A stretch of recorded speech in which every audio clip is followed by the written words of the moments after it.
ഒരു സെക്കൻഡ് അങ്ങനെ പറഞ്ഞു പോകരുതേ. അല്ല, ഞാൻ ഉന്നയിച്ച് കടന്നു പോകരുത്.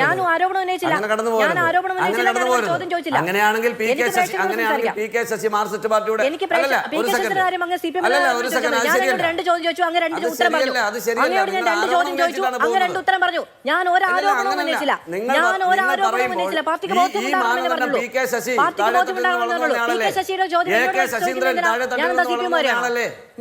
ഞാൻ അങ്ങോട്ട് ചോദ്യം ചോദിച്ചില്ല. ഞാൻ അങ്ങോട്ട് ചോദിച്ചില്ല. പ്രേക്ഷകരോട് സംസാരിക്കാം.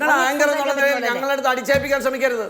അടിച്ചേൽപ്പിക്കാൻ ശ്രമിക്കരുത്. അതൊന്നും വേണ്ട. ചോദ്യം ചോദിച്ചില്ലെന്നേ. നിങ്ങളുടെ തിട്ടൂരൊന്നും കേട്ടിരിക്കാനല്ല ഞാൻ വന്നിരിക്കുന്നത്. ഞാൻ അത്തരത്തിൽ തിട്ടൂരം ചോദിക്കുന്നതല്ല. എന്റെ അടുത്ത് ആരോപണം ഉന്നയിച്ചു കഴിഞ്ഞാൽ ആരോപണത്തിന് ഞാൻ ഉന്നയിച്ച ആരോപണം എന്താ? ഇവിടെ ഞങ്ങളുടെ പാർട്ടിയിൽ എങ്ങനെ വരണമെന്ന് കൃത്യമായി ഞങ്ങൾക്ക് പരിശോധനകളൊക്കെ തന്നെ നടത്തിയാണ് വരുന്നത്.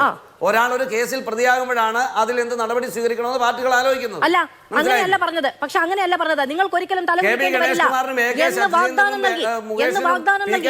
നിങ്ങൾക്ക് ഒരിക്കലും തലകുനിക്കേണ്ടി വരില്ല എന്ന് വാഗ്ദാനം നൽകുന്നത് ഉത്തമ ബോധ്യത്തോടെ ആയിരിക്കണം എന്നേ പറഞ്ഞുള്ളൂ. ഞാൻ ഒരു വെല്ലുവിളിയും മുന്നോട്ട് വെച്ചില്ല, ഒരു തിട്ടൂരും പുറപ്പെടുവിച്ചില്ല, ഒരു ചോദ്യവും ചോദിച്ചില്ല. ഞങ്ങളൊക്കെ തലകുനിക്കാതിരിക്കാൻ ഞങ്ങൾക്ക് കഴിയുന്നത് മാതൃകാപരമായ നടപടി സ്വീകരിച്ചതുകൊണ്ടാണ്. മാധു, ഈ കേരളത്തിലോ ഇന്ത്യയിലോ ഒരു രാഷ്ട്രീയ പാർട്ടിയും ഒരു ആരോപണം വന്നപ്പോൾ തന്നെ ഇത്തരം ഒരു മാതൃകാപരമായ നടപടി സ്വീകരിച്ചിട്ടില്ല. മനസ്സിലായിക്കോ?